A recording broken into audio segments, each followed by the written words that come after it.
નમસ્કાર ખેડૂત મિત્રો, હું હર્ષુક Savaliya, Kamdhenu agro centre Mevasa.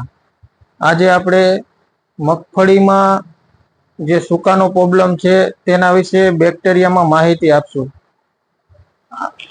Master kit છે જે ટ્રાઇકોડર્મા, સુડો અને એનપીકે. જે ટ્રાઇકોડર્મા આવે સફેદ ફૂગને કંટ્રોલ કરે છે અને સુડો તે કાળી ફૂગને કંટ્રોલ કરે છે અને એનપીકે જે મગફળી પીળી પડે છે તેના માટે રિઝલ્ટ આપે છે. અને બીજી આપણે વાર્મસ્ટાર છે, જે વાર્મસ્ટાર છે તે માઇકોરાઇઝા છે 30,000 આઈપી, જે ટ્રાઇકોડર્મા, સુડો અને વાર્મસ્ટાર વાપરવાથી મગફળી પીળી પડતી અટકાવે છે.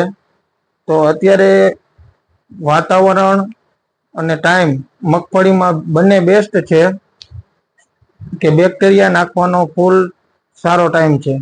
નમસ્તે.